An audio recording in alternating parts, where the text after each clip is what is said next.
Muchas gracias por la presentación, por la invitación a esta tercera jornada sobre agrimensura y derecho. Realmente la agrimensura y el derecho, más que ser hija, diría yo, son hermanas. Recordemos la necesidad de la precisión, de la determinación del objeto del derecho real, la imposibilidad a las que se vio sometido, por así decirlo, Vélez Sarsfield cuando le tocó regular hasta los contratos de compraventa de inmuebles, donde debió tolerar las ventas, los contratos ad mensuram, aquellas dimensiones solamente brindadas por los linderos, diciendo lo que más o menos se comprenda dentro de estas dimensiones. Sin lugar a dudas que el aporte que hace la agrimensura al derecho real es fundamental. Si el derecho real es la relación directa entre el sujeto y la cosa, como dice la más hermosa definición que se ha dado de derecho real, citada por don Dalmacio Vélez Sarsfield en la nota al título cuarto del libro tercero, cuando dice, ha dicho de Molombe, el derecho real es el derecho que genera una relación directa e inmediata entre un sujeto y una cosa. Pues bien, la determinación de la cosa es el gran aporte de la agrimensura. No podemos pensar en que haya una cosa si no la tenemos perfectamente delimitada. Dejando de lado esta situación, ahora nos abordamos el tema de la usucapión. La usucapión, en el ámbito de nuestro derecho, como en casi todas las legislaciones del mundo, es un tema muy conflictivo y diría yo hasta poco entendido, tanto por los legos como por los no tan legos. Es como si se tratara de una figura que tiende, tal como ocurre con las defensas posesorias, como ustedes sabrán con la posesión misma, a defender o a tutelar el bandidaje, dijera Yering. Me voy de mi casa, cuando vuelvo a mi casa me encuentro con un usurpador y resulta que ese usurpador yo no lo puedo sacar así nomás como quiera, sino que tengo que afrontar una serie de acciones expresamente determinadas, las acciones posesorias, o de última, si ha pasado el año, las acciones reivindicatorias, acciones reales. Fíjense que esta tutela al bandidaje, como le llamaba Yering, toma acá en la usucapión, bueno, un matiz extraordinario.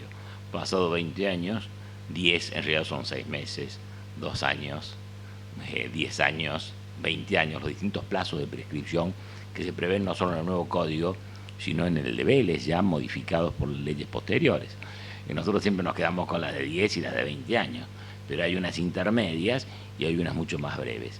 Lo interesante a destacar acá es que esta figura de la usucapión, no comprendida por los legos, yo he dicho al comienzo, y los no tan legos también a veces no la entienden.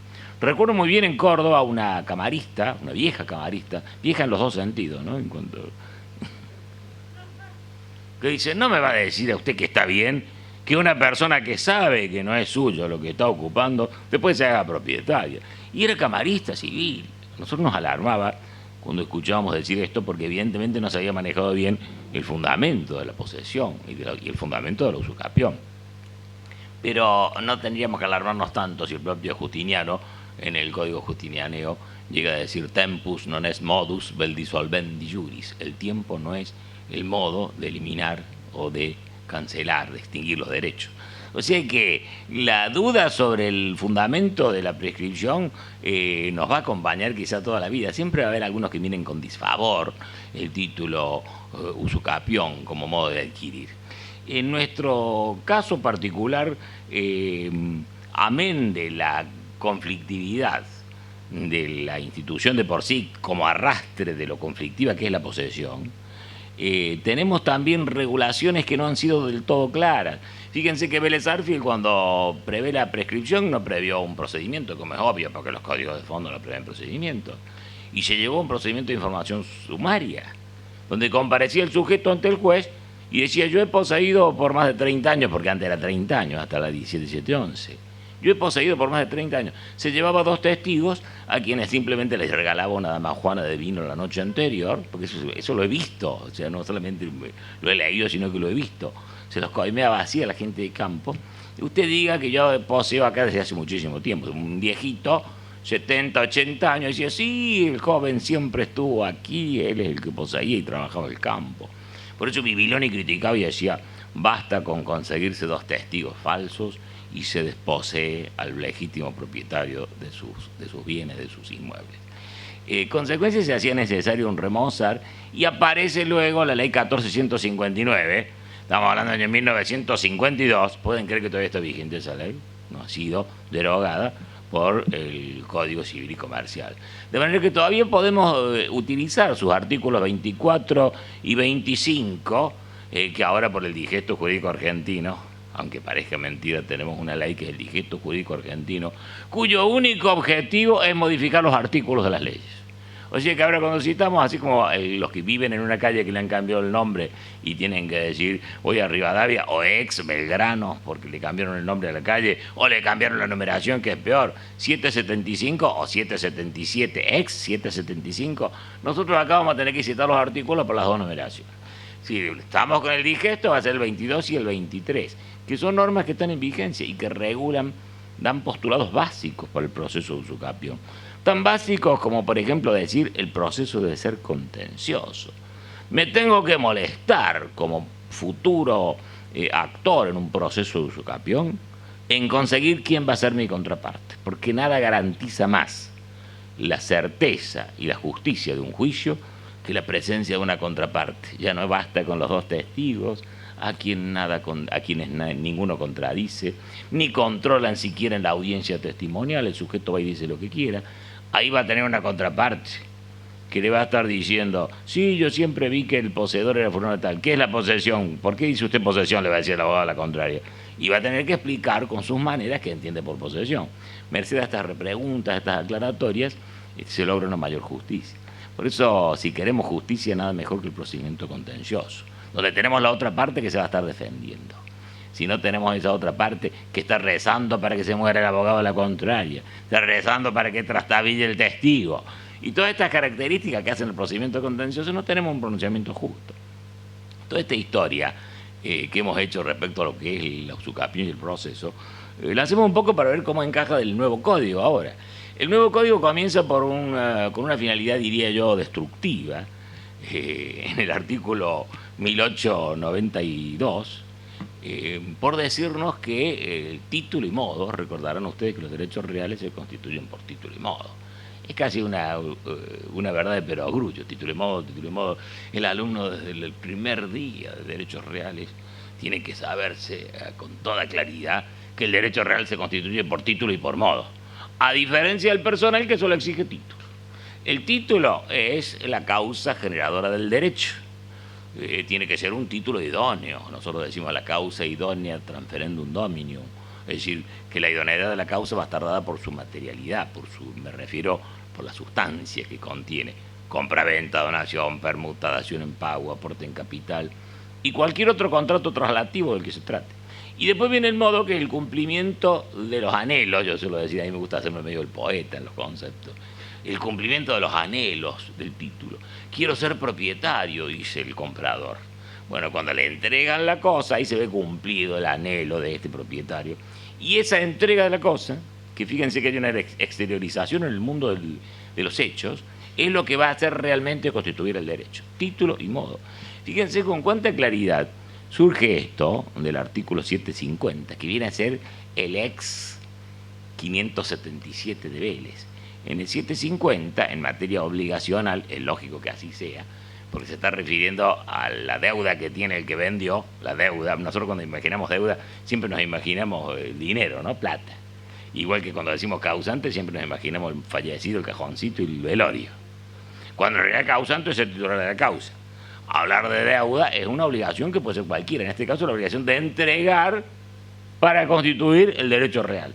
Por eso es que es lógico que aparezca en las obligaciones de dar cantidades, de dar cosas ciertas, tal como ocurría en el Código de Vélez en el 577. Miren con cuánta claridad el 750 dice: el acreedor no adquiere ningún derecho real sobre la cosa antes de la tradición, excepto disposición legal en contrario. Hay algunos casos en donde no es menester la tradición, como los casos de inscripción constitutiva. Dicho sea de paso, una vergüenza que un código nuevo no haya eliminado las inscripciones constitutivas, que son la vergüenza del sistema constitutivo del derecho real argentino. Hay algunos que lo defienden, pero por suerte cada vez son menos. La inscripción constitutiva es muy negativa porque va a contramano de la realidad. Pero volviendo a lo nuestro, el 750 nos dice con toda claridad que hasta que no se entrega la cosa no queda constituido el derecho. Esto es un procedimiento ultra público. Los romanos tenían una verdadera obsesión con que la propiedad se transmitiera de una manera bien ostensible y clara, que todo el mundo lo supiera. Sin embargo, por la simbología típica de los romanos, cayeron prontito en la clandestinidad, como dicen los romanistas.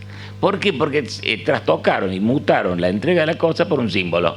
Entonces, cuando iba el comprador a la oficina del librepens, que era el que sostenía la balanza, el símbolo del sinalagma contractual, se pesaba el cobre, y del otro platillo que se ponía un puñado de tierra, ahí estaba el terrenito que estaba comprando, en la gleba. Entonces tenía que coincidir, se ponían los cobres y la gleba. Si era un inmueble edificado, se ponía la tégula, la teja, y a veces le daba un tejazo en la cabeza al comprador, ¡pac! Aunque sea por mirarse el chichón en el espejo, el comprador sabía que se había exteriorizado esa entrega de la cosa.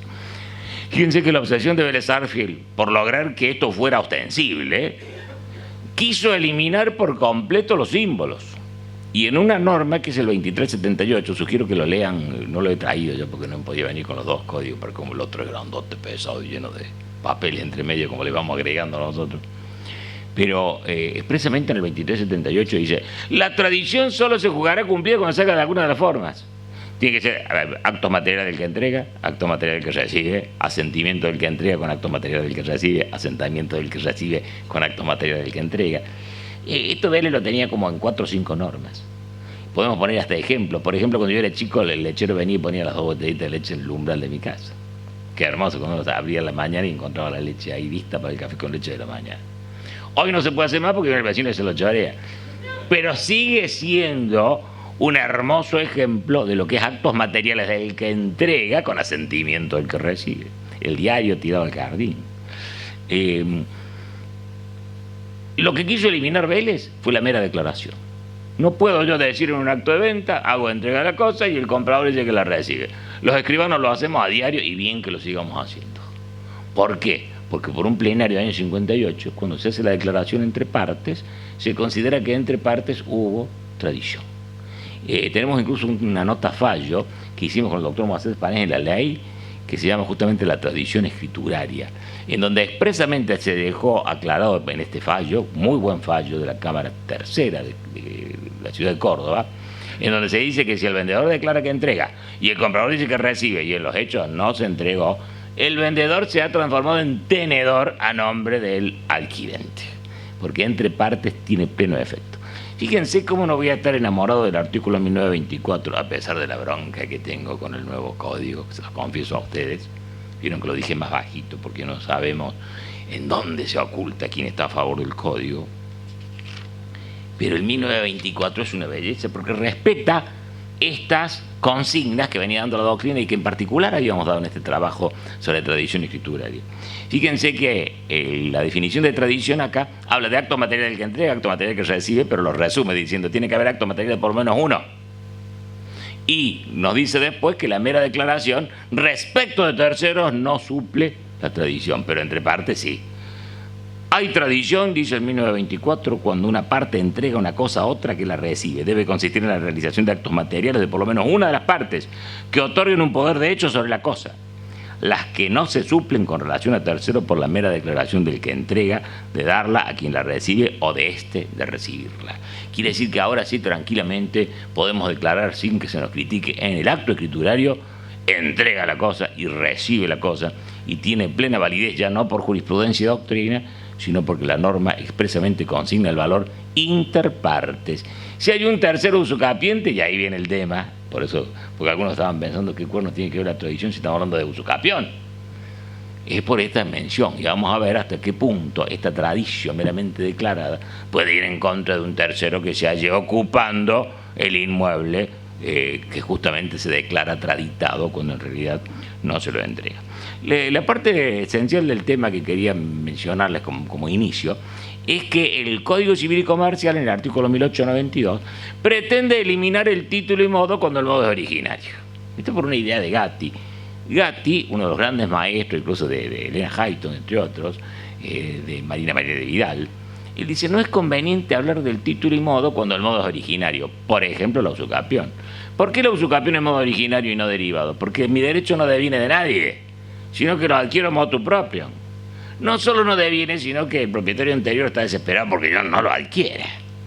Por eso no estamos de acuerdo con esos que dicen que la parte estaría transmitiendo porque comparece al juicio de usucapión. Lo pierde, pero está ahí presente. Señor, si está ahí presente, la manifestación de voluntad que él plantea es justamente contraria a la adquisición por el usucapiente. De manera que no se puede decir que haya allí una participación del anterior dominus, del propietario que va a ser el perdidoso en la usucapión. Pero este artículo, yo diría autoritariamente, y se los voy a leer, el 18... y decíamos que estábamos en presencia de 1892, fíjense, nos dice, la adquisición derivada, yo le he puesto un círculo ahí derivada, con bronca, se nota que está apretada ahí la tinta. La adquisición derivada por actos entre vivos derechos requiere la concurrencia del título y modo. Esta frase, interpretada a contrario sensu, nos daría a entender que si estamos en materia de adquisición originaria, no habría título y modo. Y eso es un craso error. Tuve la suerte de estar en las últimas jornadas en Bahía, donde justamente nos encontramos también con el doctor Cosari, y la mayoría de la doctrina que allí estaban de acuerdo con nuestra posición en cuanto a que el título y modo también funciona en el ámbito de las adquisiciones originarias. Con lo cual este artículo, yo no diría que esté mal redactado, pero es incompleto. Porque cuando dice la adquisición derivada exige título y modo, digamos, la adquisición originaria también necesita título y modo. Quiere decir, la constitución del derecho real, sea originaria, sea derivada, siempre va a exigir la concurrencia de un título, que es la causa generadora del derecho. Sin causa no hay derecho. Nullia iure sine causae. No hay derecho sin causa. Es más, todo tiene una causa, un principio lógico, el principio de razón suficiente. Recordarán cuando estudiaban el secundario de filosofía, principios de la lógica, y que decíamos, todo lo que es tiene una razón suficiente para ser. Si el derecho existe, y ese Freitas lo dice, Freitas en su consolidación de las leyes civiles expresamente lo manifiesta en uno de sus postulados cuando explica, todo derecho exige una causa de adquisición. A propósito de esto, cuando a Vélez le tocó redactar el código, tuvo que vérselas con las teorías causalistas francesas y las anticausalistas, y nunca dejo de homenajear a uno de los grandes maestros que han tenido acá, que es Luis Andorno, un ejemplo de humildad y de grandeza, de bonomía. Y él, tuve la suerte de que en una cena, donde estábamos en una parrilla muy conocida de Córdoba, los gordos siempre nos acordamos de los momentos gastronómicos, ustedes habrán de ver. Y él dice, claro que sí, y él dice, me cuenta una anécdota, y dice que había un alumno guitarrero de esos que siempre van zafando y zafando y zafando y no se lo puede ni aplazar ni aprobar. Y entonces le dice, joven, le voy a hacer un pacto con usted. Le voy a hacer una pregunta más. Si usted la acierta, tiene un 4. Y si está mal, le pido que se retire sin más. El muchacho, medio asustado, bueno, acepta el desafío. Entonces le pregunta al profesor, ¿Vélez Sarsfield era causalista o anticausalista? Y el alumno con mucha seguridad dice, era anticausalista. Cuando llega ahí ve que el profesor se agarra la cabeza con desesperación, pero con total desparpajo continúa la frase. Dice, era anticausalista en su juventud, le agrega. Y sacó el 4, contaban. Esto va a mi humilde homenaje a Andorno, a quien yo estimaba muy especialmente. Lo cierto es que el causalismo que imperaba en el Código de Vélez es ampliado, diría yo, en el Código Civil y Comercial. Basta con leer el artículo 281 y 282 y el artículo 1013, 1113, no, 1013 bien digo, 1012 en materia de contratos para advertir que el causalismo impera en este código más que en el de Vélez todavía. De manera que título y modo siempre va a haber. Por otra parte, cuando se refiere a usucapión, fíjense lo que es la traición, porque esto es obra de Elena Hayton. Ahora vamos a criticar a Elena Hayton. Elena Hayton, en sus lineamientos de derechos reales, tiene una frase muy poco feliz. Yo creo que ella tendría que salir y quemar todos esos libros, porque dice allí, en un pedacito chiquito, dice, los derechos personales siempre quedan vinculados a sus causas. Los derechos reales, en cambio, una vez nacidos, se independizan de sus causas. Craso error, siempre volvemos a las causas.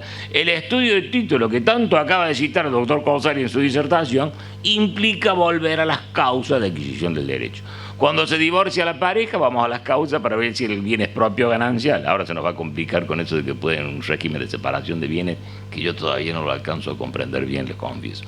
Pero lo cierto es que siempre estamos volviendo sobre las causas de los derechos para ver cuál es la naturaleza de ellos y la naturaleza ganancial o propia, y también para conocer sobre las posibles usucapiones, como vamos a ver que vamos a necesitar hacer un estudio de títulos o de antecedentes, como le llaman en algún lugar. Lo cierto es que sorteo este inconveniente sigue siendo el título en modo la constante para todos los derechos reales. Y nos vamos a las normas concretas, 1897, 1898 y 1899. Perdonarán que hable un poco rápido, pero venía preparado para hablar unas 4 o 5 horitas y me dijeron que tenía que hacerlo 40, 45 minutos. No, broma, obviamente es broma lo de los 40, de las 4 horitas, ¿no? 1897, me gusta esta norma porque le traiciona el corazoncito ahí a Elena Hayton y dice: la prescripción para adquirir es el modo. Ahí habla de modo. Bueno, y si el modo, lo correlativo a la palabra modo es título. O sea, o acaso el que adquiere por un derecho real, por una usucapión, tiene un derecho incausado. Cuando se le pregunta al usucapiente, ¿usted por qué es propietario? Por usucapión, ¿vale? Esa es la causa. Ahí está el título. Y la ley nos está diciendo que la prescripción para adquirir es el modo. Luego ahí está el título y modo, traicioneramente introducido psicológicamente, sin quererlo, por la misma autora de las normas, según me han dicho, que estas normas serían de autoría de Elena Hayton. Me gusta porque está mejor que Vélez. Vélez decía que la usucapión era un derecho. ¿Cómo hacer un derecho a la usucapión? La usucapión es un modo de adquirir un derecho, o un modo de extinguir obligaciones, si queremos irnos a la otra perspectiva de la extinción de los derechos. Ojo que para nosotros es lo mismo, ¿no? Se extinguen siempre acciones. Al extinguirse acciones se adquieren los derechos correlativos. Esto mucha doctrina lo dice, pero después no se atrevan a llevarlo hasta el final. Si yo adquiero el dominio es porque prescribe la acción reivindicatoria. Por eso la acción reivindicatoria no necesita plazo de prescripción. Y cuando nos vamos a este código, lo primero que vemos cuando vamos a la acción reivindicatoria, tema que a mí me encanta, ojalá que alguna vez me inviten a hablar sobre acciones reales, el artículo 2247, nos vamos a las acciones reales muy brevemente, si ustedes me permiten, para que vean que dice defensa del derecho real, acciones reales, etc. Al final dice: las acciones reales son imprescriptibles, sin perjuicio de lo dispuesto en materia de prescripción adquisitiva. Señor, las acciones reales son prescriptibles y prescriben justo cuando el otro adquiere el dominio. Es el anverso y reverso de la misma moneda. Hay un trabajo nuestro que se pueden ver en la página de la Academia Nacional de Derecho de Córdoba. Ustedes ponen en buscador Academia Nacional de Derecho de Córdoba y salen todos los trabajos. Uno de ellos hecho con el doctor Moisés Pané, justamente prescripción de la acción reivindicatoria. ¿Es imprescriptible la acción reivindicatoria? No, es prescriptible. Prescribe cuando el otro adquiere el dominio, porque siempre lo que prescriben son acciones. Pero más, esto puede ser opinable en algunos casos, ¿no? Nosotros lo tenemos bien consolidado, así nuestro concepto encaja perfectamente, armónicamente con todos los problemas que se pueden plantear. Nos vamos a la norma en concreto, dijimos 1897 nos da el concepto general que es un modo. En 1898 se refiere a la prescripción adquisitiva breve. Quizás sea una figura bastante interesante porque considero que cuando adquiero por prescripción adquisitiva breve, solo es un modo de adquirir cuando el que me lo vendió no era el dueño. Vieron que la usucapión decenal trabaja cuando hay justo título y buena fe. Definido el justo título de una manera impecable en el 1902. Yo cuando salió este código nuevo era tal la angustia que tenía, la desesperación, porque me dejaban sin mi código de Vélez, porque era mío el código de Vélez, ¿sabían ustedes? Alterini siempre nos cargaba a los cordobeses, lo quieren al código porque lo hizo un cordobés. Lo que él no sabía es que Vélez Sarsfield lo odiaba a Córdoba. Porque él nació en Amboy, no sé si alguno ha ido a Amboy, nosotros fuimos en el año 2000 cuando se le hizo el homenaje a los 200 años de Vélez, nacido en 1800, y bueno, es un pueblo pero totalmente olvidado. Corren esos yuyitos con el viento así que se ven en el desierto, lleno de yuyo, hay una plazoletita llena de yuyos, unos cardos, está el bustito de Don Dalmacio Vélez Sarsfield. Eso es hoy. Imagínense lo que ha sido en la época de Vélez. Cuando Vélez puso los pies en Buenos Aires no quiso volver jamás a Córdoba. Pero la verdad es que la angustia que me generó el nuevo código hizo que me pusieran un tratamiento psicológico de tal magnitud y tan eficaz que hasta llego a verlo mejor en muchos puntos. Yo no sé si es porque realmente el código es bueno en estos puntos o es el tratamiento psicológico. Fíjense, justo título para la prescripción adquisitiva es el que tiene por finalidad transmitir un derecho real principal que se ejerce por la posesión, revestido de las formas exigidas para su validez cuando su otorgante no es capaz o no está legitimado al efecto. Fíjense que son dos supuestos bien diferentes. Una cosa es que yo le compre a una persona incapaz, que tiene alguna causa pronunciada sobre su capacidad, una capacidad restringida, como se dice ahora, y yo no me di cuenta. Dejó el sombrero de Napoleón en la sala de espera. Pasó a la escribanía, firmó la escritura y se dio cuenta que el sujeto era un loco remanido. No nos dimos cuenta realmente. Allí el título es nulo, porque hay una incapacidad, pero yo tengo un justo título, si soy de buena fe. Y puedo llegar a adquirir por 10 años. Por eso la ley dice, le vamos a dar un plazo menor, porque le he comprado de buena fe y con un título, una apariencia de legitimidad. Pero fíjense la expresión técnica que viene usada, dice, cuando el vendedor no es capaz o no está legitimado. Estar legitimado es tener el derecho. Si no tenía el derecho, el título es nulo, porque nadie puede transmitir a otro un derecho mayor o más extenso que el que tenía. Es el 3270 de Vélez, que ahora está en el 399. Nemo plus juris ad alium transferre potest. Nadie puede transmitir a otro un derecho que no tiene. Nemo dat condonare, decían los romanos. Fíjense que los dos supuestos son bien diferentes. En un caso no tiene capacidad. Eso es lógico que se consolide por el transcurso del tiempo. Pero en el otro caso no tiene el derecho. ¿Qué tipo de modos van a ser uno y otro? Cuando no se tiene el derecho, el modo es originario. No puedo decirme que lo he adquirido de quien no era el dominus. El modo es originario. En cambio, cuando no tiene capacidad, ¿cuál es el modo de adquirir? ¿Usucapión breve? No. Para mí, cuando no tiene capacidad, el modo es la tradición. ¿Vale aquella tradición que me hizo el loco que a cuyo sombrero Napoleón había quedado en la sala de esperas? Él me hizo la entrega, acá está la llave, me dice. Lo dijo bien, no me di cuenta yo que estaba demente. Fui, entré a la casa con la llave, me hizo tradición. Se consolida el título. El modo no es allí usucapión breve, el modo es tradición. Son reflexiones que se pueden hacer, pero no es lo que más nos interesa, porque acá estamos en agrimensura. Entonces, ¿qué es lo que nos va a interesar a nosotros acá? Los actos posesorios y los planos. Yo creo que en un par de horitas más voy a terminar el ritmo que voy. Hemos conservado, decíamos, el título y modo. Me interesa ese pronunciamiento, ¿no? Por sobre todo que lo recabé de la doctrina más encumbrada, entre ellos Nelson Cosari, que yo lo tengo endiosado allá, no porque ustedes lo tengan acá. Y efectivamente él coincidía que se conservaba esta teoría. Y a la hora de hablar de la usucapión, comenzamos con el análisis de la expresión. Iusus capere, apropiarse por el uso. Iusus capere. El uso nos lo da la posesión. ¿Qué definición tiene de posesión el Código Nuevo? A mí no me gusta. Iba a ser el fácil chiste atribuible a los gordos. Me deja con hambre la definición de posesión. Y la verdad es que me deja con hambre porque lo explica muy didácticamente, pero nos faltan elementos. Y está en el 1909. Pero no puedo decir que no me guste, ya les voy a contar por qué. Nos vamos al 1909, le hacemos una rápida lectura, ustedes probablemente ya lo hayan leído.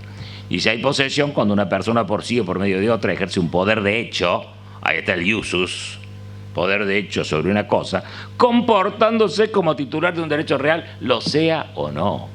Vélez Sarsfield tiene una nota que es una belleza. Yo pediría hasta que tomen nota ustedes para leerlos en su casa a manera de deber, como los chicos en el colegio. Y él anota al artículo 385 del Código de Vélez. No tiene desperdicio. En uno de los párrafos nos habla de la posesión de Estado. Y con una frase casi poética dice, cuando un hombre ha presentado a su mujer como si fuera su esposa, ha llevado al hijo de ambos de la mano, no puede decirse que no haya reconocido a la esposa incluso y al hijo como si lo hubiese hecho por un asiento parroquial, por una escritura pública. Una belleza la nota. Yo he visto gente llorar, lagrimear de la emoción por leer la nota al 385. ¿Por qué me gusta esa nota? Porque nos habla de la posesión de Estado. Nosotros que estamos en derechos reales, nos hemos apropiado de la palabra posesión. Pero en realidad poseer es comportarse como si se fuera, y pongo 3 puntos, con independencia de si se es, y 3 puntitos. Comportarme como si fuera el padre, con independencia de si lo soy o no. Comportarme como si fuera el esposo, con independencia de si lo soy o no. Eso genera una posesión de Estado civil, posesión de Estado de familia. Esa posesión traída al mundo del derecho real, al mundo de la posesión en materia de derechos reales, es la que nos está diciendo el 1908. Por eso no puedo decir que me desagrade. Fíjense qué lindo que lo dice. Cuando una persona por sí o por medio de otra ejerce un poder de hecho sobre una cosa, comportándose como titular de un derecho real, lo sea o no. Lo que interesa es cómo aparece en el mundo los fenómenos. Porque en definitiva la posesión no deja de ser un modo de exteriorización, que es lo que quería Vélez, en una nota también muy buena, el 577, cuando explica que lo que se quiere con la tradición es que en el mundo de los fenómenos aparezca ostensible el ejercicio de ese derecho real en concreto. Así las cosas, nosotros vemos que el iusus y el capere se encuentran. El iusus en la posesión, poder de hecho y comportarse como dominos. Ahí está el corpus y el ánimo, que lo veíamos también en Vélez. Habrán visto que este código trata de evitar, y la doctrina moderna que sigue los lineamientos del código, trata de evitar las expresiones en latín, porque nos quieren anglosajonizar. No dejemos de usar las frases en latín para recordar en todo momento que nuestro sistema es un sistema continental romanista, opuesto al insular o anglosajón de Gran Bretaña, de los ingleses. Estamos en las antípodas de ese sistema.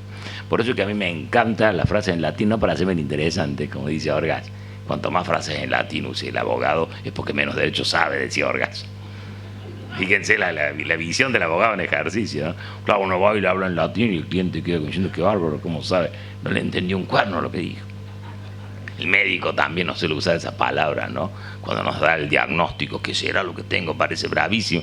Y a lo mejor es una gripe, pero le dio todo el término técnico a la expresión. Volviéndonos a lo nuestro, hemos dicho, aparece la usucapión decenal en el 1898 y en el 1899 aparece la más interesante de todas, diría yo, que es la usucapión larga o 20añal. Prescripción adquisitiva larga. Si no existe justo título o buena fe, el plazo es de 20 años. Esa es la usucapión que más nos interesa. ¿Por qué decimos que es la que más nos interesa? Porque es la que más frecuentemente se da.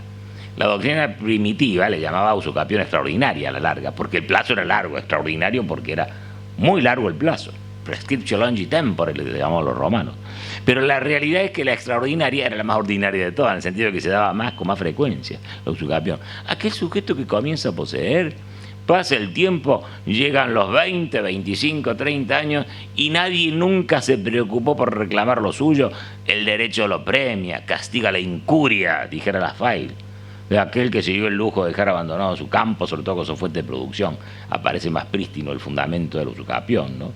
Pero lo dejó abandonado y este lo hizo producir, lo hizo trabajar, fomentando la grandeza de todos los ciudadanos de un sistema, porque la grandeza de uno repercute sobre la grandeza de los otros en un sistema comunitario. Consecuencia, la función social de la propiedad es esa, o de la posesión, como dice Hernández Gil.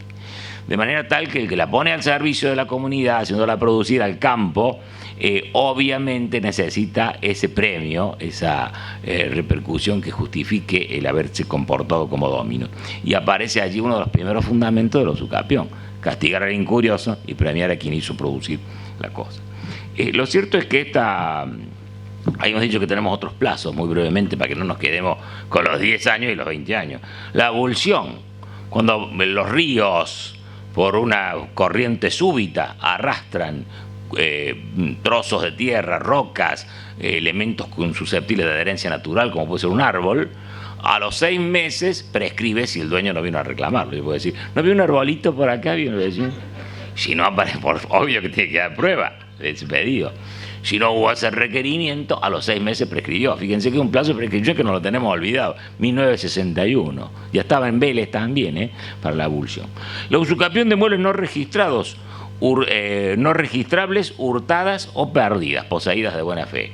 Si la cosa está poseída de buena fe y la cosa es registrable y está efectivamente registrada, 2 años. Yo no quiero hablar mucho de registro porque la Betty Massey me ha condenado y dicho, no hable de registrar, porque ella le quiere hablar de registro.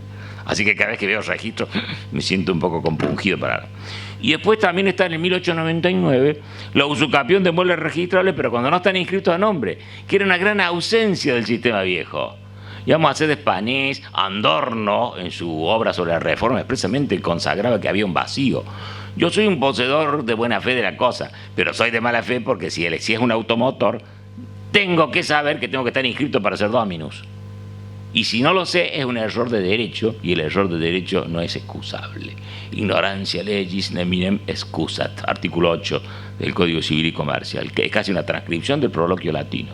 La ignorancia de la ley no sirve de excusa. Si no, yo diría, señor juez, no sabía que no se podía matar a la suegra, discúlpeme, yo no lo sabía.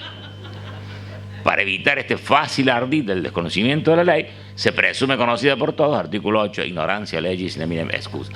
De manera que si yo le digo a alguien, yo no sabía que tiene que estar registrado el automotor, soy de buena fe. No, señor, usted es de mala fe, porque es ignorancia de derecho y usted está obligado a conocer que la inscripción constitutiva exige la registración para que usted sea propietario. Luego es un poseedor de mala fe. Si soy poseedor de mala fe de un automotor que se lo compré al dueño, se lo he comprado al dueño, vino el dueño con su 08, le vi que estaba registrado y nunca lo inscribí, lo puse ahí por 10, 15, 18 años, todavía no soy dueño, tiene que pasar 20. Es decir, cuando ya el automotor es una pieza de museo. Recién ahí el derecho me lo permitía adquirir. Lo había criticado el sistema Andorno, lo había criticado Moisés de España en particular, en un trabajo específico sobre el tema, y ahora aparece en el 1899 Infigne, usucapión de muebles registrables no inscriptos a nombre. La particularidad es que es un poseedor de mala fe. Pero sin embargo no nos vamos al plazo general de los 20 años de 1899 primera parte, sino a un plazo especial de 10 años. Lo que aquí nos interesa, vuelvo a reiterar, no son los automotores, ni los caballos pura sangre de carrera, ni las palomas de carrera mensajeras, que aunque parezca mentira, tienen un registro jurídico también. Sino que lo que nos interesa son los inmuebles porque estamos en la agrimensura. Nadie mide una notebook, se mide el terreno, se mensura el terreno para ver qué es lo que voy a adquirir. Ahí entonces es donde se nos hace interesante. A propósito, tenía marcado acá lo de la superficie no usucapible, que tan claramente nos explicó Nelson Cosari el absurdo de creer que la superficie no pudo usucapirse. Y les pongo un ejemplo más a los que él ya dio, como el título putativo. Creí que mi superficie era sobre este terreno, lo poseí como superficiario, resulta que era el terreno de la otra manzana. No se crean que el caso es poco frecuente cuando se trata de loteos que no están construidos todavía, se equivocan de manzana. El ingeniero se equivoca, no el ingeniero agrimensor, sino el ingeniero civil, porque acá son muchos y es peligroso. Se equivoca el ingeniero y me construye la casa de la manzana del siguiente. Eso lo he visto muchas veces. 3 casos tengo yo, que soy un mozuelo joven, 3 casos he visto así, de manera que es bastante frecuente. Imagínense que esa superficie yo voy y la poseo en otro lado.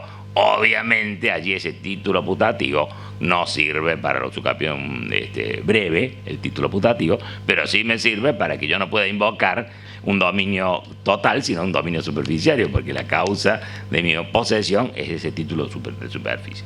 Pero también hay otro caso que es mucho más frecuente y se puede dar muchísimas veces: construir sobre un inmueble cuyo subsuelo está ocupado por el dominus. Hay una cochera y se extiende, ingresa por un terreno y se extiende hacia otro lugar. Y viene una persona y construye arriba una casita, aunque sea súper precaria, un ranchito. Pasan los 20 años, no va a poder prescribir la propiedad superficial dejando el subsuelo en cabeza de... Obviamente que sí. Yo creo que incluso la sabia máxima que había sentado y que la transcribe Vélez Sarsfield en el 4015, también habría que leerlo porque es una poesía. Se van a emocionar. 4015 la nota, citando a Troplón, dice Vélez Sarsfield: nada escapa al imperio de la prescripción. Ella abarca todas las cosas y se extiende sobre todos los derechos. Esa es la regla general. De manera que la regla general debe ser siempre la prescriptibilidad y no la imprescriptibilidad, como a veces el legislador se empeña en sancionar. El fundamento de la usucapión, ya hemos dicho, función social, desempeña un rol importantísimo en la economía de los pueblos, en la producción. Entonces no podemos permitir que las personas abandonen sus campos, sobre todo con su fuente de producción. Fíjense que en el Código de Perú, a mí siempre me gustaba citar 1984, relativamente nuevo, ya cuando uno le dice a los chicos jóvenes, acá hace un código nuevo, 1984 para los chicos es prehistoria eso. Pero yo me acuerdo cuando salió el Código de Perú, 1984. Y en el 1980, en este código, en el artículo 968, no tiene desperdicio, porque prevé la caducidad del dominio. Miren qué idea genial. Si no se usa el dominio, se pierde. Ya no necesito que otro venga y lo posea, como el usucapión, sino que caduca por el no uso. Una hermosa idea que está en el 968. Yo estaba tan engolosinado con este artículo que siempre lo citaba, hasta que viene un peruano, Cárdenas Quirós, y me dice: no cites más ese artículo. ¿Vieron cómo hablan los peruanos? Porque ya ha sido derogado, dice él, por un fallo de la Corte Suprema. Obviamente no es vinculatorio ese fallo, pero en la práctica no se lo aplica más porque lo consideraron inconstitucional, que yo pudiera perder el dominio por el no uso, porque vieron a la perpetuidad del dominio que aparece en el Código Nuevo 1942, el dominio es perpetuo, que no se extingue por el no uso, lo vieron como un elemento esencial, cuando en realidad, como bien explica Gatti acá, el propio Alterini, no son elementos esenciales. Con motivo de esta caducidad hay un trabajo también en la página de la Academia que hicimos como hace Panés, la caducidad del dominio como solución al problema de saneamiento de títulos. Hubiera sido bueno que se previera la caducidad como forma de sanear los títulos, que es un problema casi insoluble, ¿no? ¿Por qué decimos casi insoluble? Porque el dominus no paga el impuesto porque lo tiene ocupado por un sujeto cara dura que hace 35 años que está, no va a ir a pagar el impuesto. Y el poseedor dice, como yo no soy dominus, no pago el impuesto. Bueno, ahora vamos a ver que por una norma expresa el poseedor tiene obligación de pagar los impuestos, lo que es muy importante como un avance. Estaba en el Código Viejo, en el 2419 del Código Viejo, pero hablaba de cargas reales que no son los impuestos. Entonces alguna jurisprudencia y doctrina se había metido y ahí hacíamos fuerza para que le tocaran los impuestos. Siempre había defensa. En cambio ahora está expresamente consagrado. Bueno, nos vamos entonces al procedimiento usucapión, ya hemos dado lo básico, la posesión continua, artículo 1901, continua y ostensible, dice la ley. Tiene que ser a ojos vista. Depende del objeto. Un inmueble obviamente tiene que estar poseído a ojos vista. Y cuando vamos a probar la posesión hay que llevar a los testigos. ¿Quién era el que ocupó siempre el campo? Fulano, va a decir el testigo. En algunos lugares, por ejemplo en Córdoba, se exige por el procedimiento de usucapión un cartelito que dice usucapión y da la radicación del lugar del juicio, de manera que cuando pasa el dueño, mirá, le va a mostrar el novio a la novia, acá tengo un terrenito acá a la vuelta, te lo muestro, ahí nos vamos a hacer la casita que va a ser nuestro nido de amor. Cuando llega se encuentra usucapión. Ahí no se entera. Fíjense qué modo de publicidad tan directa, que es lo importante. Se prevén también en el código publicidades radiales y televisivas. En general se acude al boletín oficial y obligatoriamente en el predio el cartelito con la radicación del proceso. Esta idea de publicitar en definitiva busca que el procedimiento sea contencioso, respetando, como habíamos dicho, la 1459-1952, artículo 24 de aquel tiempo, 22 de hoy después del digesto jurídico argentino. No podemos ignorar el artículo 22 hoy de la 1459. Nos dice que el juicio debe ser contencioso. No hay más procedimiento voluntario ni información sumaria, que era totalmente vendible. Esos testigos se los coimeaba y decían cualquier cosa. Plano aprobado por la oficina técnica respectiva. Plano que tiene que ser al efecto del usucapión. En algunas reglamentaciones hasta se dice cómo tiene que estar caratulado. Vieron que el plano, bueno, ustedes saben más que yo de eso. Yo me he enterado hace relativamente poco, le digo ahora unos 20 años nomás, de que el plano tiene una carátula también, un nombre, y que es lo que supuestamente designa cuál es el efecto jurídico que tiende a realizar.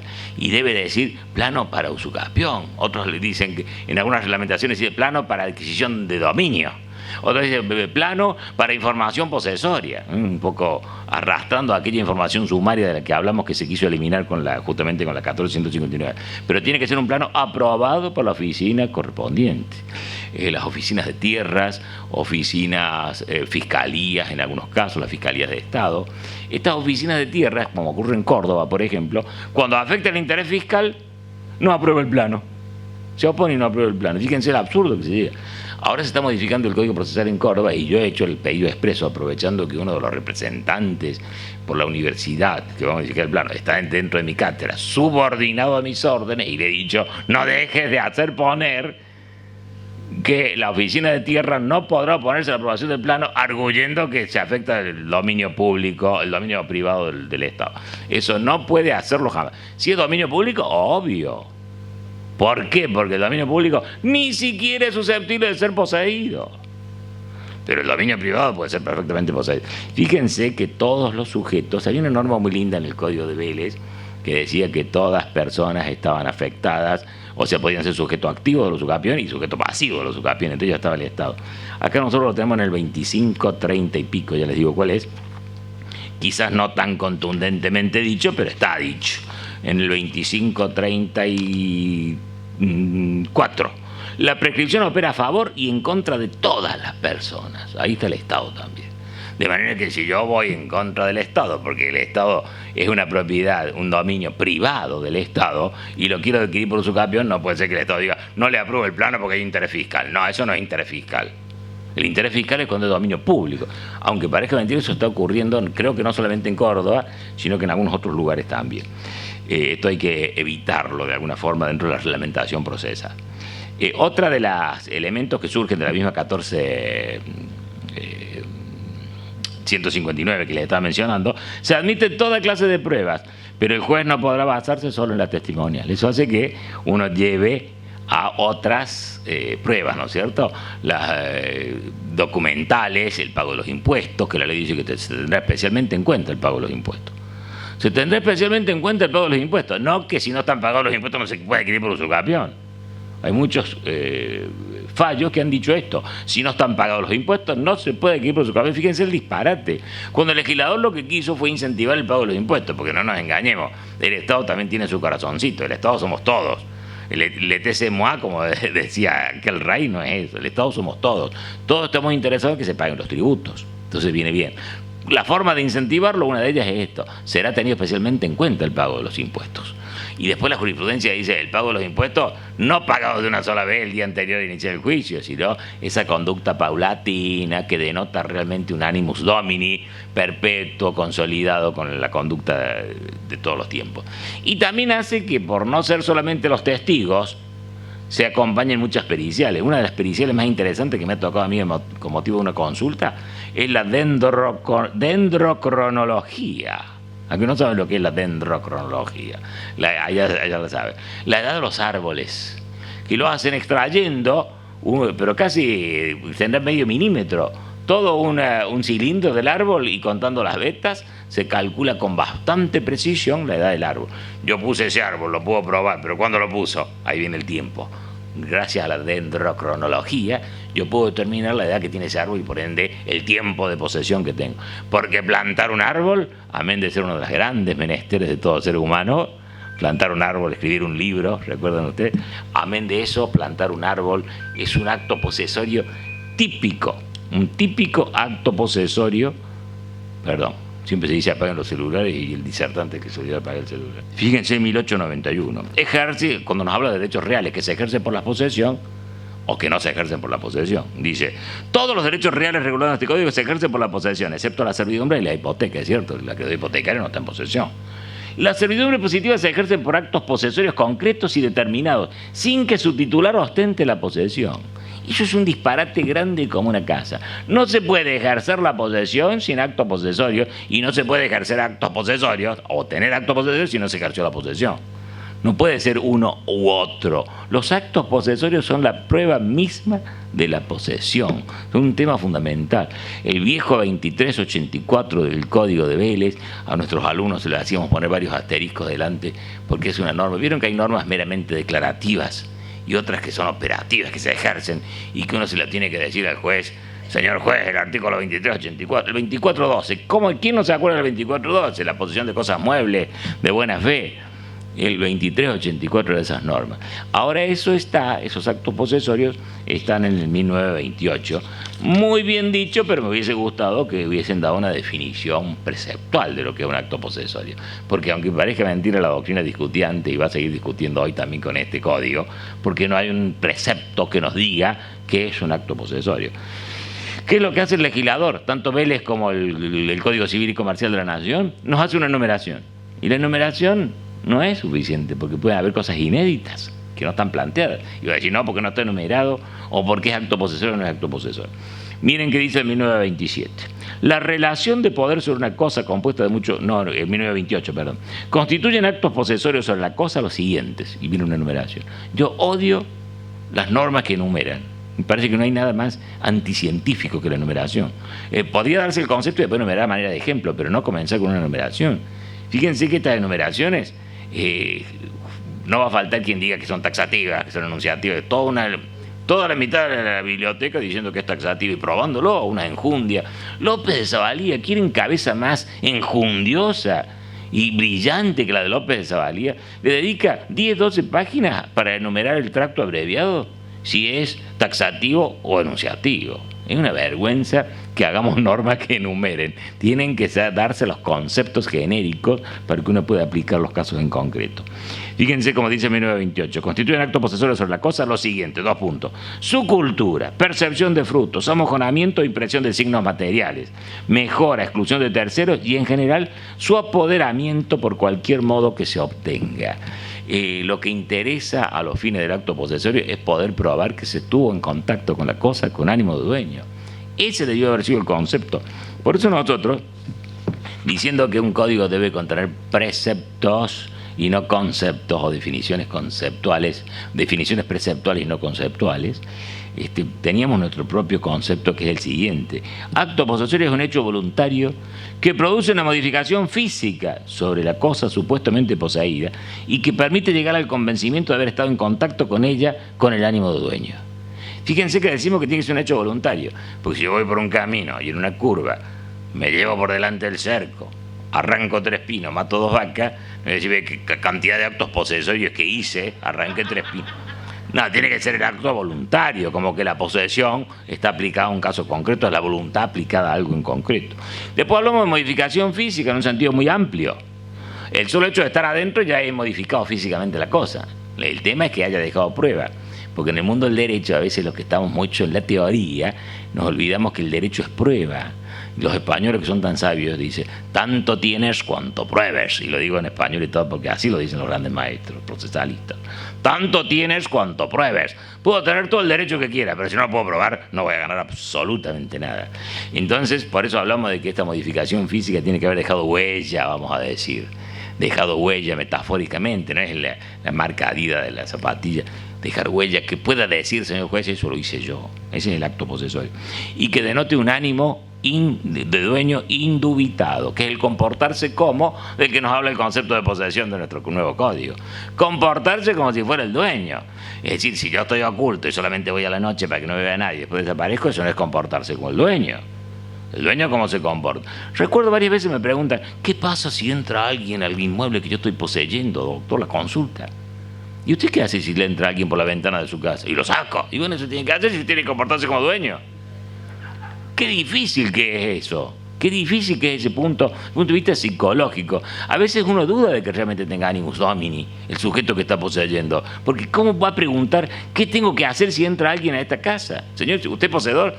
Si es poseedor se tiene que comportar como dueño. Obvio, tiene que reaccionar exactamente igual. Y hasta tiene la defensa extrajudicial. Agarra un palo y le pega en la cabeza al que está entrando en el campo. No pueden decirle nada porque usted está defendiendo su propiedad. Eso es muy importante, que es difícil a veces explicárselo al Lego, que el Lego lo comprende. Después de haber asesorado mucho a una viejita que poseía el campo del vecino, que estaba lleno de yuyo, que se metió, que hizo una cancha para los nietos donde jugaban al fútbol y había plantado césped y hacía asados ahí todo, hacía como 30 años. Cuando termina de decir todo esto, le digo, bueno, usted se comportó como dueño, usted es dueño, ya lo adquirió por su capión, porque el pronunciamiento del juez es declarativo, no le hace adquirir el dominio, declara que ya lo adquirió cuando se cumplieron los 20 años. Después que termina todo eso, dice, ¿y usted sabe quién es el dueño? A propósito, ¿usted sabe quién es el dueño? No, no sé quién es el dueño. Usted es la dueña, le digo. No lograba afianzarle el animus domini. Mire qué interés. Habla bien de la persona, ¿no? Y él no se sentía con la pertenencia de eso. Pero hay que saberlo interpretar. Por eso decimos dejar huella y que tiene que generar la eficacia convictiva. Desde el punto de vista procesal, la eficacia convictiva es lograr convencer al juez o al intérprete en general, ¿no? A veces se confunde valor probatorio con fuerza obligatoria y eficacia convictiva, son expresiones técnicas. Este código lo tiene bastante bien en la parte de instrumentos públicos, 289 y sus siguientes, y está bastante clarita la diferencia entre todos esos elementos. Fuerza obligatoria es cuando en un instrumento público se consagran obligaciones. A le debe a B, bueno, ahí tiene fuerza para ir a ejecutar. El valor probatorio está tabulado por ley. Lo que se dice en presencia del escribano o del funcionario autorizante, que él lo ve, de viso, et audito, sui sensivo, tiene un valor extraordinario de prueba que solo cae por reducción de falsedad. Y después está la eficacia convictiva, que es la capacidad de convencer que tiene la prueba. Les pongo un ejemplo concreto de la vida real. Yo antes inventaba, pero la vida real es mucho más rica que el invento y que la ficción. Se había quemado todos los archivos de un registro civil en un pueblo. No se sabía no se podía encontrar la partida de función de un sujeto. Entonces se le pidió a un escribano que se fuera al cementerio, parece macabro pero es real, que fuera al cementerio y corroborara la existencia de la lápida. Y el escribano fue y dijo, hay una lápida que dice Evaristo González falleció el 1 de abril de 1984. Y se lo trató de probar el juez que había muerto Evaristo González. Y el juez dijo, a mí no me convence. Eficacia convictiva. Valor probatorio pleno. ¿Alguien va a poder dudar que había una lápida que decía Evaristo González muerto en 1984? No, porque era un instrumento público, pasó en presencia del funcionario. Pero la eficacia convictiva era nula. ¿Por qué? Porque perfectamente podría ocurrir que el interesado hubiera puesto la lápida el día anterior, la puso viejita, la rompió un poco para que el escribano creyera, le sacó una foto, le llevó al escribano. Eficacia convictiva nula. Entonces, cuando hablamos de la eficacia convictiva, que tenga la capacidad de convencer de que se ejerció la posesión. Un árbol añoso, un cerco oxidado, son pruebas importantes del tiempo de la posesión. ¿Qué cosas no son actos posesorios? Por culpa de la enumeración, ¿no? Nos quedan esto. ¿Qué cosas no son? El pago de los impuestos. El pago de los impuestos no es un acto posesorio. En ocasiones, cuando el sujeto va y paga, el que quiere quedarse con la cosa, paga el impuesto en contra del propietario, el propietario después no puede pagar el impuesto. O al revés, si el impuesto ya está pagado, el poseedor no puede pagar el impuesto. En estos casos se consigna, no hay que decir, no me reciben el pago, viene el abogado, ¿qué clase de abogado? No, fui a pagar, pero no me reciben el pago, dice el abogado. ¿Pero qué clase de abogado es? Si no recibe el pago el acreedor, ¿qué se hace? Se consigna judicialmente. Señor juez, en atención a que la ley le da un valor especial al pago de los impuestos, vengo a pagar, a ofrecer a la municipalidad, a ofrecer a la provincia el pago de la suma de tantos pesos en que se estima, y un plus por las dudas fuera más, porque después me lo va a rechazar porque falta. La suma de tantos pesos y por las dudas le agrego un 20% más imputable a los impuestos a deudor de fecha tal y tal. Y si la municipalidad dice que no, el juez le va a tener que decir que sí, porque yo estoy pagando y tengo todo el derecho a pagarlo. Fíjense que esto yo creo que es debilidad de carácter, ¿no? Cuando no se paga el impuesto. No son actos posesorios tampoco las mensuras del tablero, mensuras de tablero le llaman. Ya la expresión es anticuada, porque ya no se hacen en tablero. Creo que ustedes no lo hacen en tablero, se hacen en la computadora todo. En una notebook, y ahora van a empezar con los teléfonos minúsculos, eso que uno no sabe cómo hace para manejarlo, por lo menos yo, que soy de otra generación. Y se hace la mensura en un par de horitas con GPS, sin pisar el tablero. Pero lo que se quiere decir mensura de tablero, que todavía se usa esa expresión, esa jerga, es que el agrimensor, ninguno de ustedes obviamente, de vago se quedó en su oficina y no pisó el campo. Reiteró un plano que ya existía, que anteriormente lo calcó y dijo, acá está el plano actualizado, pero no entró. Esa no es acto posesorio, porque tiene que haber habido una modificación física que se da con el ingreso del agrimensor, que corrobora si acá hay esto, allá hay un poseedor, acá hay un cerco, acá está el mojón, acá está una estaca. Ese ingreso y esa corroboración es un acto posesorio. Pues la mensura es acto posesorio, pero no la mensura de tablero. Ventas con tradición declarada y no efectivizada en la realidad. Es el ejemplo que yo les había dado antes y que había dicho que ahora el 1924 del Código Civil y Comercial prevé que se pueda declarar, pero esa venta con la mera declaración no es un acto posesorio. El acto posesorio aparece cada vez que se quiere probar la posesión. Artículo 1928. A nuestros alumnos le hacemos poner varios asteriscos a esa norma porque es fundamental. No puede basarse solo en la testimonial, plano especial para usucapión. ¿Cuál es la función del plano? Delimitar el objeto a poseerse. En Córdoba tuvimos un fallo muy interesante, porque a pesar de que el Código Procesal de Córdoba y ya la ley anterior exige un plano previo, se llaman medidas preparatorias, el juicio debe ser preparado, no es la única provincia, hay otros lugares, no les sabría precisar, en donde el juicio de usucapión se prepara con un estudio de títulos antecedentes y una búsqueda de la contraparte obedeciendo a la contenciosidad típica que debe tener este proceso. Y ese plano fue liberado en oportunidad en que lo que se iba a adquirir correspondía exactamente con la parcela catastrada. ¿Para qué vamos a hacer un plano si el que está poseyendo posee exactamente la dimensión catastrada? Obvio es que si yo voy a ocupar 3 o 4 parcelas, como tantas veces ocurre, o una parcela que está desfasada respecto a la traza que tiene catastro, voy a necesitar el plano especial de usucapión. Siempre es menester un plano, pero tenemos un fallo, que acá lo traje transcrito, cuando se trata, como en el caso de autos, de probar la adquisición por prescripción del dominio de un lote íntegro, que forma parte de un loteo aprobado y registrado, perdón, doctora Macé, registrado dicho, registrado en las oficinas respectivas. Aparece como innecesaria la agregación de un plano confeccionado ad hoc para el pleito. La finalidad de la norma en cuestión no puede ser otra que la de individualizar correctamente el inmueble, dejándolo debidamente asentado en los registros que correspondan. Para terminar, porque me quedan, según mis cálculos acá, 3 o 4 minutos, no puedo dejar de remarcar algo muy importante que consigna en nuestro nuevo código, el tratamiento psicológico al que me sometí, así que lo vea hermoso. No, realmente esto está muy bueno, es un aporte que hacía falta, y es varias presunciones que contiene nuestro código, que son una ayuda inapreciable para el abogado que intenta adquirir por su capión. En primer lugar, la presunción de posesión. O sea, basta con que yo diga, soy poseedor para que ya se presuma que lo soy realmente. En el Código de Vélez también ocurría, porque el ánimo, el comportarse como si fuera, el animus domini, yo lo puedo declarar. Solíamos decir en nuestros escritos, allá cuando ejercíamos como abogado, porque desde el 86 me dedico a la escribanía, pero tuve casi 10 años como abogado, solíamos decir, señor juez, el corpus lo voy a probar en su oportunidad, y el ánimo lo pruebo con estas actuaciones. Si vengo a actuar es porque tengo el animus domini. ¿Por qué? Porque el ánimo es súper subjetivo, está dentro del sujeto, no hay forma de saber si existe o no ese ánimo, sino por la forma en que se exterioriza. Entonces la presunción de posesión aparece ahora de manera dicha de manera expresa, pero creo que no hace un gran aporte desde el punto de vista práctico, porque ya ocurría eso en los hechos. Se presume, a menos que exista prueba en contrario, que es poseedor quien ejerce un poder de hecho sobre una cosa. Si él dice que es tenedor, obviamente no es poseedor, pero mientras él diga que es poseedor, se presume. Presunción de inicio de la posesión, esto es fundamental. El que presenta un título en apoyo de su posesión, ya lo decía Vélez también, se presume que posee desde la fecha del título. Y esto hay jurisprudencia que lo ha hecho extensivo al boleto de compraventa. Fíjense ustedes qué interesante. A los escribanos nos da un poco de bronca que el boleto de compraventa vaya tomando carta de ciudadanía, ¿no? Y en ocasiones logra una mayor protección el poseedor por boleto que el poseedor por una escritura no inscripta. Hubo un fallo atroz en Mendoza, de la firma de Kemelmacher de Carlucci, nada menos, que le dio más derecho al poseedor por boleto que al poseedor por una escritura pública no inscripta. Se tenía título y modo, pero como no estaba inscrito a la escritura no tenía ningún derecho. Resulta que el poseedor, aún no inscripto, tenía un mejor derecho, lo que es un absurdo. Pero el artículo 1914, presunción de fecha y de extensión. Si media título, se presume que la relación de poder comienza de la fecha del título.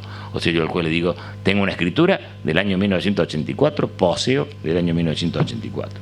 Otra presunción, la presunción de legitimidad, que también existía, medio desdibujada en el Código de Vélez, pero estaba. Y la que más me interesa es presunción de continuidad, no se imaginan el aporte que es. Si yo pruebo que poseí en el 1984 y que hoy poseo, todo el lapso intermedio he poseído también, salvo que otro me pruebe, no, señor juez, no poseyó en esa fecha. Esta presunción de continuidad está tomada del Código francés 2230, 2234, no sé si alguien trajo el Código francés para que veamos, no han traído el Código. Es muy interesante porque los franceses tienen gran sabiduría para estos temas posesorios. Una cosita más que no me gustaría que quedara sin decirse, la cesión de derechos posesorios. Obvio es que yo el lapso de la posesión, los 20 años, los 10, según, puedo perfectamente cumplirlos con la cesión de derechos posesorios, que me permite unir, artículo 1901, yo puedo unir mi posesión a la de mi causante. Causante en los dos sentidos, porque siempre el causante es muerto para nosotros, ¿no? Causante es el autor de la causa, un vendedor es un causante, un copermutante es un causante. Pero sea mortis causa, sea por actos entre vivos, yo puedo unir mi posesión a la del anterior. Pues bien, también puedo ceder los derechos que me generó la posesión. Cesión de derechos posesorios, artículo 1614, 1616. Todo derecho puede ser cedido. El derecho que me generó ya mi posesión, se lo cedo a otra persona. Esa otra persona completa el lapso para la usucapión y perfectamente puede llegar a adquirir por usucapión. El problema es que cuando se hacen estas cesiones de derechos hereditarios, la gente dice, acabo de comprar un inmueble. Y ese es el error que genera. Porque no compró un inmueble, le cedieron los derechos posesorios. Si es que el vendedor, comillas, lo tenía. Porque si el vendedor no era poseedor, entonces, ¿cuál es el asesoramiento que se le da en una notaría al adquirente de derechos posesorios? Verifique que esté en posesión el transmitente. Porque si no está en posesión, a usted no le ha cedido nada. Porque nada da el que nada tiene. Nemo dat quod non habet. Muchísimas gracias y perdonen si me excedí. Yo creo que estuve bien. Muchas gracias.